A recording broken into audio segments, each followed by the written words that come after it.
Decent of series है ना, decent of series of alcohol, decent of series of alcohol है ना। क्या मतलब है, एक हायर मेंबर ऑफ एल्कोहल को है ना, कन्वर्जन ऑफ, हम लिख सकते हैं ऐसे, conversion of higher member of alcohol, higher member of alcohol है ना, into lower member of alcohol, into lower member of alcohol. तो एक हायर मेंबर ऑफ एल्कोहल को अपन लोग कन्वर्ट करेंगे लोअर मेंबर ऑफ एल्कोहल में, तो इसे हम बोलेंगे डिसेंट ऑफ सीरीज। ठीक, क्या काउंट होने वाला आप देखो। तो पहली बात ना, एक मेरे पास अल्कोहल दिया होगा, जैसे आप देखो RCH2OH, ठीक है। तो ये मेरे पास है एक हायर मेंबर, ठीक। ये तो अब क्या मुझे कन्वर्ट करना है इस हायर मेंबर को एक लोअर मेंबर में। कहने का मतलब कि मुझे एक CH2 का डिफरेंस लगाना है ना। तो एक CH2 का डिफरेंस होगा तो ये होमोलॉग भी बन जाएगा है। तो हम क्या करें, सबसे पहले हम जो चीज़ें पढ़ चुके हैं उतने चीज़ों का यूज़ करके अपन लोग कन्वर्ट कर सकते हैं। तो आप देखो, अगर हम इस अल्कोहल का ऑक्सीडेशन करवा दें तो मुझे एल्डिहाइड मिलता है, ये बात हम पढ़ चुके हैं। तो आप देखिए K2Cr2O7 या फिर ऐसे H2SO4, ये भी एक ऑक्सीडाइजिंग एजेंट है। तो इस प्राइमरी अल्कोहल का ऑक्सीडेशन होगा, तो मेरे पास ये एक प्राइमरी अल्कोहल दिया था, तो इससे बनता है पहले एल्डिहाइड, और सेम नंबर ऑफ कार्बन के एल्डिहाइड बनते हैं। पढ़ चुके हम क्यों, देखिए 2 कार्बन तो RCHO, तो एक बन गया एल्डिहाइड, क्यों ये चीज़। तो ये बात हमने इससे पहले के पहले लेक्चर में पढ़ी थी, ठीक है। अब आप देखो, एल्डिहाइड्स का फर्दर ऑक्सीडेशन आसानी से हो जाता है, ठीक है, और सेम नंबर ऑफ कार्बन के मुझे एसिड मिलता है, तो RCOOH।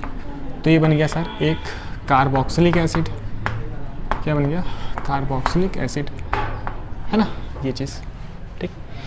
अच्छा, ये बात ना आपको ध्यान रखनी पड़ेगी, पहले मुझे ऑक्सीडेशन करवाना है, एल्डिहाइड बना, कार्बोक्सिलिक एसिड बना, है ना। ये बीच में आप स्टेप खा सकते हो, क्योंकि यहाँ से ना अगर ये स्ट्रॉन्ग ऑक्सीडाइजिंग एजेंट है, अगर नाम बोला जाए तो एक्सेस में ही रहता है, तो यहाँ पे आकर रुकेगा, ठीक, ये चीज़। अब आप देखो, अगर इस कार्बोक्सिलिक एसिड की रिएक्शन अपन लोग NaOH से करवा दिया जाए तो एक एसिड बेस रिएक्शन हो जाएगी, ठीक है, एंड सोडियम साल्ट ऑफ, यहाँ से वाटर निकल जाया करेगा, and sodium salt of carboxylic acid मिल जाएगा मुझे। तो आप देख लो RCOONA, तो ये बन गया सोडियम सॉल्ट ऑफ, है ना, carboxylic acid, sodium salt of carboxylic acid, ठीक है। अब आप देखें एक बात, अब यहाँ पे अब इसकी रिएक्शन अगर अपन लोग सोडा लाइम से करवा दें, सोडा लाइम क्या होता है, NaOH plus CaO, calcium oxide, ठीक। तो basically sodium salt of carboxylic acid का अगर अपन लोग सोडा लाइम डीकार्बोक्सिलेशन कर दें, तो हम 11वीं में पढ़ चुके हैं कि यहाँ से एल्केन मिलता है, ठीक है, क्या मिलता है, एल्केन। तो मुझे RH मिलेगा और ये पूरा CO2 निकल जाया करता है, ठीक। तो क्या मिलेगा, RH। अब देखिए, यही वो पाथ था, यही वो टर्म था जहाँ पर एक कार्बन गायब हुआ है, देख रहा है, यहाँ 1 कार्बन था, अभी तक देखिए 2 कार्बन, मतलब अगर यहाँ 1 कार्बन हुआ तो अभी भी 2, यही वो स्टेप था जहाँ से एक कार्बन कम हो गया, ठीक है। एंड वहाँ पे एबीन वो पार्ट था जहाँ से एक कार्बन बढ़ गया था, ठीक। अब आप देखो, एबीन या फिर साइनाइड था ना, वहाँ पे कम हो गया था, बड़ा था कि कम होता है, बढ़ गया था, ठीक है, ये चीज़।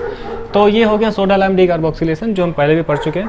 आप देखो, डायरेक्ट ना कार्बोक्सिलिक एसिड से सोडा लाइम डीकार्बोक्सिलेशन करवा सकते हो, ठीक है। तो ये मैं थोड़ा सा बौखाल के लिए इतना लिख दिया हम। तो बन गया RH बन गया एक एल्केन, क्या बन गया, एल्केन, है ना। इसमें आपको पता है ना कि बेसिकली Na2CO3 वगैरह सब निकल जाया करता है, तो उसकी बात नहीं कर रहे हैं हम लोग। तो बन गया सर एक एल्केन, ठीक। अब आप देखो, तो मैं चाहता हूँ कि एक अल्काइल हैलाइड बनवा लूँ, तो एल्केन का अगर अपन लोग क्लोरीनेशन करवा लेंगे, तो जब हमने हेलो एल्केन पढ़ा था, basically method of preparation of halo alkane, या फिर हम बोल सकते हैं कि एल्केन की केमिकल प्रॉपर्टी। तो बेसिकली यहाँ पर क्या होता है, एक फ्री रेडिकल सब्स्टिट्यूशन रिएक्शन हुआ करती है। तो हमने हेलो एल्केन पढ़ते वक्त इसके मैकेनिज्म की भी बात की थी, ठीक। तो बेसिकली ClH को रिप्लेस करके बना देगा RCl, क्या बना देगा सर, RCl। तो क्या बन गया, एक बन गया क्लोरो एल्केन, एक बन गया क्लोरो एल्केन, है ना, जो कि एक अल्काइल हैलाइड है। अब बहुत ही अच्छे से मुझे बात पता है कि अल्काइल हैलाइड की जो केमिकल प्रॉपर्टीज़ होती है कि अगर हम लोग एक्वस KOH यूज करें तो मेरे पास एक nucleophilic substitution reaction SN2 magnesium के थ्रू होगी एंड OH Cl को रिप्लेस कर देगा, KCl निकल जाया करेगा। क्यों? तो बन गया ROH। तो आ गए हम। तो एक हायर मेंबर ऑफ एल्कोहल था यहाँ से, तो यहाँ से मुझे मिल गया एक lower member of alcohol, lower member मुझे मिल गया, ठीक है। और साथ ही साथ ये इसका होमोलॉग भी है ना, लेकिन ये डिसेंट वाला है क्योंकि देखो आप एक CH2 का डिफरेंस आ गया, ठीक। और इससे पहले क्या था, एसेंट वाला था, ठीक। तो इसे हम क्या बोलते हैं sir, descent of series, descent of series and higher member of alcohol को अपन लोग कन्वर्ट करते हैं एक लोअर मेंबर ऑफ अल्कोहल में, है ना, इतनी बात। अब एक वही एग्जांपल कर लेते हैं अपन लोग, है ना, कन्वर्जन ऑफ, कन्वर्ट, है ना, इथेनॉल, इथेनॉल टू मीथेनॉल, ठीक है। तो मुझसे बोल रहा है कि आप कन्वर्ट करें इथेनॉल टू मीथेनॉल, है ना, इथेनॉल 2 कार्बन, मीथेनॉल 1 कार्बन। इसका मतलब कि अपन लोग डिसेंट ऑफ सीरीज से जाएंगे, ठीक। अब एक एक करके बात करते हैं हम, ठीक है, कैसे कैसे बात करें। इसको यहाँ मैं लिख दूँ क्या, एग्जाम्पल, कन्वर्जन ऑफ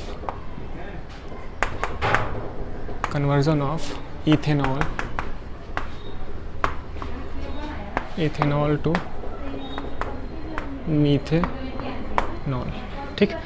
आप देखो CH3 CH2OH, तो मेरे पास एक बन गया इथेनॉल, ठीक है।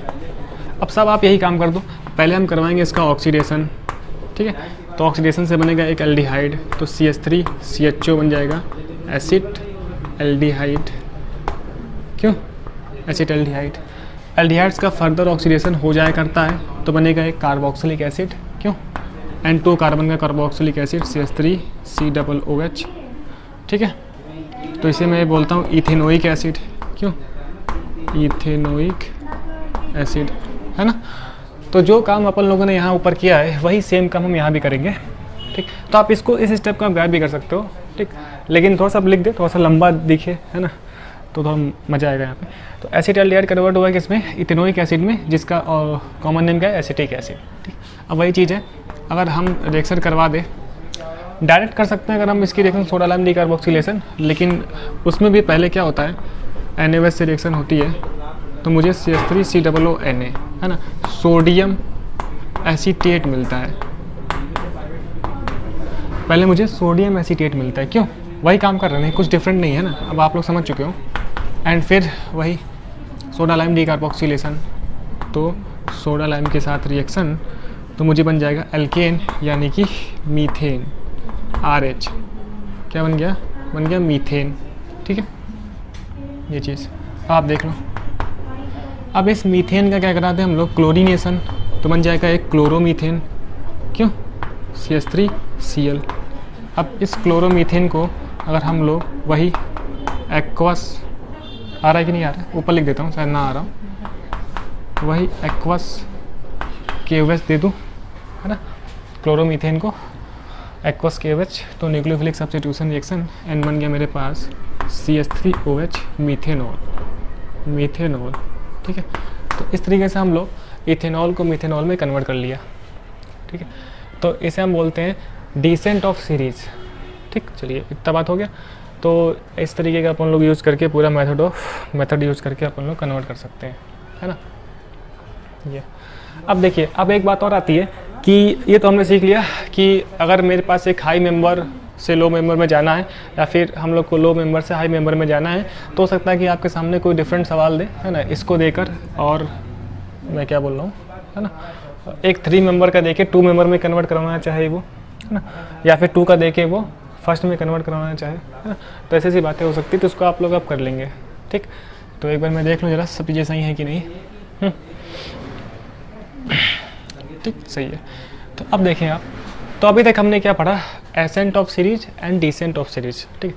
अब हम पढ़ते हैं कि अगर सेम अल्कोहल के कन्वर्जेंस रहें, ठीक, तो प्राइमरी वाला है तो उसको हम सेकेंडरी में कैसे कन्वर्ट करें, प्राइमरी वाले को टर्सरी में कैसे कन्वर्ट करें, ठीक है, जो पॉसिबल हमारे पास है, सेकेंडरी वाले को हम टर्सरी में कैसे कन्वर्ट करें, ठीक है।